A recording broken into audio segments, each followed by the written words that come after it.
ফিলিস্তিনের উপর ইসরায়েলি বাহিনীর চালানো এই নৃশংসতা ধীরে ধীরে পুরো মুসলিম জাতিকে নিঃশেষ করার নীল নকশা বলে মন্তব্য করেছেন বিএনপির কেন্দ্রীয় নেতারা। ফিলিস্তিনে গণহত্যার প্রতিবাদ আর সংহতি জানাতে র্যালি পূর্ব সমাবেশে তারা এই মানবতা বিরোধী অপরাধের বিরুদ্ধে জোরালো অবস্থানে দাঁড়াতে জাতিসংঘ ও বিশ্বের ক্ষমতাধর মুসলিম রাষ্ট্রগুলোকে আহ্বান জানান। শফিকুল হকের রিপোর্ট। ইসরায়েলি বর্বরতায় মাটির সাথে মিশে গেছে পুরো গাজা রাফা, রূপ নিয়েছে বিরান ভূমিতে। ফিলিস্তিনিদের কান্নায় কাঁদছে বাংলাদেশও। গণহত্যার প্রতিবাদ আর সংহতি জানাতে বাংলাদেশ জাতীয়তাবাদী দল বিএনপির এই র্যালি। হাতে ফিলিস্তিনির পতাকা আর গণহত্যা ও যুদ্ধবিরতি বন্ধের নানা স্লোগান সংবলিত প্লাকার্ড নিয়ে ঢাকা মহানগর উত্তর ও দক্ষিণ বিএনপির এই কর্মসূচিতে যোগ দেন দলটির কেন্দ্রীয় নেতারাও। ইসরায়েলি পণ্য যে বয়কটের যে বিষয়টা, এটা আমাদের নৈতিক দায়িত্ব।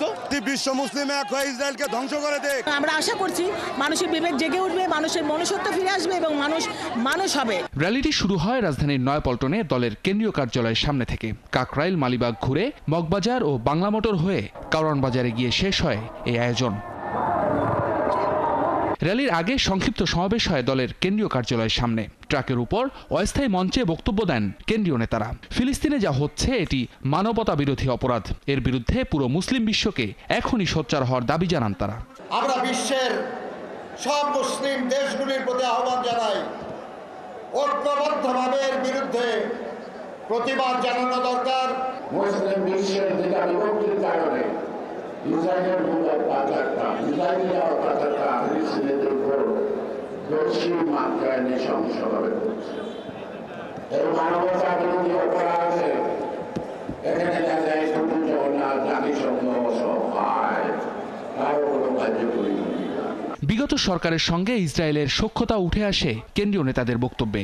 আওয়ামী লীগের ইতিহাস হচ্ছে ইসরায়েলকে পরোক্ষভাবে স্বীকৃতি দিয়ে বাংলাদেশের পাসপোর্ট থেকে ইসরায়েলে যাওয়া বন্ধ করার যে নিষেধাজ্ঞা ছিল সেটা তুলে দিয়ে আওয়ামী লীগ ইসরায়েলকে পরোক্ষভাবে স্বীকৃতি দিয়েছিল। ওরা ধীরে ধীরে সারা বিশ্বের মুসলমানকে একসময় নিঃশেষ করে দেওয়ার চেষ্টা করবে। মুসলিম বিশ্বের যেই সকল মোড়ল দেশ নিজেদের রাজত্ব বাঁচানোর জন্য, নিজেরা বেঁচে থাকার জন্য আজকে নেতৃত্ব দিচ্ছে না, তাদের প্রতি আল্লাহর অভিশাপ নেমে পড়বে। যতদিন পর্যন্ত ফিলিস্তিনে এই গণহত্যা বন্ধ না হয় ততদিন পর্যন্ত এই আন্দোলন ও প্রতিবাদ অব্যাহত রাখার ঘোষণা দেন বিএনপি নেতারা। যেখানে মুসলিম অত্যাচার হবে ইনশাআল্লাহ আমরা তার বিরুদ্ধে প্রতিবাদ করব। শফিকুল হক, ৭১, ঢাকা।